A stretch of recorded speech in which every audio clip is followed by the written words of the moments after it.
ഒരു 3 വയസ്സുകാരൻ ഒരു മുൻ ലോക ചാമ്പ്യൻ്റെ കൂടെ കളിച്ചു കഴിഞ്ഞാൽ എങ്ങനെയുണ്ടാവും? 3 വയസ്സുള്ള കുട്ടിക്ക് കരുക്കൾ നീക്കാൻ അറിയുന്നു എന്നത് തന്നെ ഒരു അത്ഭുതമാണ്.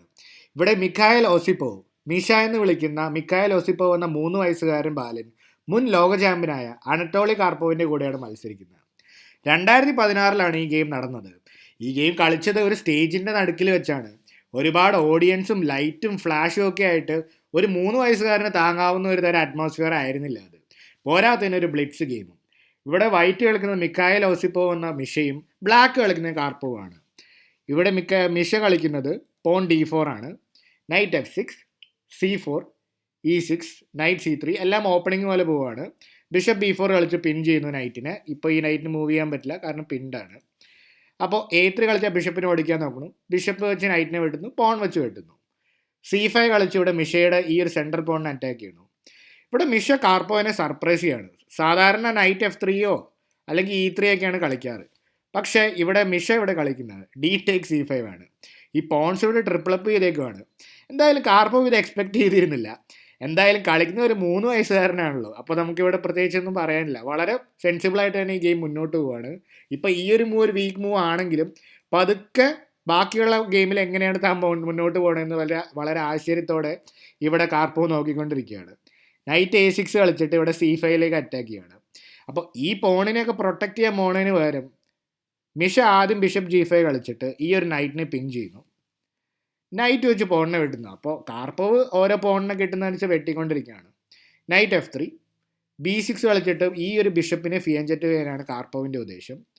G3 കളിക്കുന്നു. അപ്പോൾ മിഷയും ക്യാൻസൽ ചെയ്യാനോ അല്ലെങ്കിൽ ഫിയൻജെറ്റ് ചെയ്തിട്ട് ഈ ബിഷപ്പിനെ നല്ല ഡയഗണലിലേക്ക് കൊണ്ടുവരാനാണ് മിഷയും ഉദ്ദേശിക്കുന്നത്. H6 കളിക്കുന്നു. ബിഷപ്പ് വെച്ച് നൈറ്റിനെ എടുക്കുന്നു, ക്യൂൻ വെച്ച് എടുക്കുന്നു. നൈറ്റിനെ D4 കളിക്കുന്നു. അപ്പോൾ ഇത് കളിക്കാൻ കാരണം ഈ C3 പോൺ വീക്കാണ്. അപ്പോൾ അതുകൊണ്ടാണ് മിഷ ആ ഒരു പോണിനെ ഇവിടെ പ്രൊട്ടക്റ്റ് ചെയ്യാനും ആ ഡയഗണലിലേക്ക് വരാതിരിക്കാനും വേണ്ടി നൈറ്റിനെ D4 കളിക്കുന്നു. Bishop G2. അപ്പോൾ ഈ പൊസിഷനിൽ പല മൂവ്സ് കളിക്കാം. ഇവിടെ റൂക്ക് G1 കളിക്കാം, അല്ലെങ്കിൽ വേറെ എന്തെങ്കിലും മൂവ്സൊക്കെ കളിക്കാം. അപ്പോൾ ഈ പൊസിഷനിൽ ഇവിടെ മിഷ ഇവിടെ കളിക്കുന്നത് എൻജിൻസ് റെക്കമെൻഡ് ചെയ്യുന്ന ഏറ്റവും സ്ട്രോങ് ആയിട്ടുള്ള മൂവാണ്. മിഷ കളിക്കുന്നത് പോൺ ടു F3 ആണ്. ഇതാണ് ഈ പൊസിഷനിൽ എൻജിൻസ് റെക്കമെൻഡ് ചെയ്യുന്ന ഏറ്റവും സ്ട്രോങ്ങസ്റ്റ് ആയിട്ടുള്ള മൂവ്. എന്തായാലും ഈ പൊസിഷനിൽ കാർപ്പോവ് ക്യാൻസൽ ചെയ്യുന്നു, ബിഷപ്പിനെ G2 കൊണ്ടുവരുന്നു. ബിഷപ്പിന് A6 കളിച്ചിട്ട് മിഷയുടെ ഈ പോണിനെ അറ്റാക്ക് ചെയ്യണം. മിഷ എന്ത് ചെയ്യുന്നു? പോൺ F4 കളിച്ച് കൂടുതൽ ആക്റ്റീവായിട്ട് കളിച്ച് ആ റൂക്കിലേക്ക് അറ്റാക്ക് ചെയ്യണം. അപ്പോൾ 3 വയസ്സുകാരൻ വളരെ ആക്റ്റീവായിട്ട് ഇവിടെ കളിക്കുകയാണ്. ഈ പോണൊന്നും എനിക്ക് വേണ്ട, ഈ റൂക്കിലേക്ക് എനിക്ക് അറ്റാക്ക് മതി. റൂക്ക് C8 കളിക്കുന്നു. എന്തായാലും മിഷയുടെ ക്യാൻസൽ ചെയ്യുന്നു. വലിയ കുഴപ്പമില്ലാത്ത പൊസിഷൻ. ഇവിടെ ബ്ലാക്ക് തന്നെയാണ് better.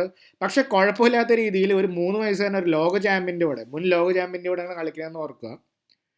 Bishop into C4, porn F5 കളിക്കുന്നു. അപ്പോൾ ഈ പൊസിഷനിലൊക്കെ നിങ്ങൾ പ്രത്യേകം ശ്രദ്ധിക്കേണ്ട ഒരു കാര്യം എന്താണെന്ന് വെച്ച് കഴിഞ്ഞാൽ, ഇവിടെ ഈ ഓസിപ്പോവായിട്ടുള്ള ഈ ഒരു ബാലൻ, മിഷ എന്ന് പറഞ്ഞ ബാലന് ഒരുപാട് ചോദ്യങ്ങളും ഇവിടെ കമൻറ്റേറ്റേഴ്സ് ഇങ്ങനെ ചോദിച്ചുകൊണ്ടിരിക്കുകയാണ്.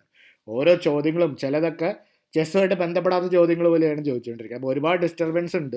അതിനിടയിൽ അപ്പോൾ ക്ലോക്കിൻ്റെ സമയവും ടിക്ക് ഡൗൺ ചെയ്തുകൊണ്ടിരിക്കുകയാണ്. ഇവിടെ E5 കളിച്ച് നൈറ്റിനെ ഓടിക്കുന്നു. നൈറ്റ് തിരികെ പോകുന്നു. D5 കളിക്കുന്നു.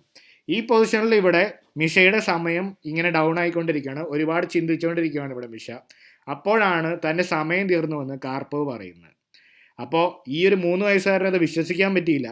നിറകണ്ണുകളോടെ ആ ബാലൻ സ്വന്തം അമ്മയ്ക്കായിട്ട് തെരഞ്ഞു. അപ്പോൾ ഈ 3 വയസ്സുകാരൻ കളിച്ച ഈ ഗെയിം എന്നും ഒരു അത്ഭുതമായിട്ട് ഇവിടെ നിലനിൽക്കും. ഒരു ഡീസൻറ്റ് ഗെയിം ഒരു ലോക ചാമ്പ്യൻ്റെ കൂടെ മുൻ ലോക ചാമ്പ്യൻ്റെ കൂടെ കളിക്കാൻ പറ്റിയത് ഒരു അത്ഭുതമായിട്ട് എന്നും നിലനിൽക്കും. നിങ്ങൾക്ക് ഈ ഗെയിം ഇഷ്ടപ്പെട്ടു എന്ന് വിശ്വസിക്കുന്നു. ഈ ഗെയിമിനെ പറ്റി എന്ത് തോന്നിയെന്ന് നിങ്ങളൊന്ന് കമൻറ്റ് ചെയ്യുക. അപ്പോൾ കൂടുതൽ ഇൻട്രസ്റ്റിംഗ് ഗെയിംസായിട്ട് നമുക്ക് വീണ്ടും കാണാം. അടുത്ത വീഡിയോയിൽ കാണാം.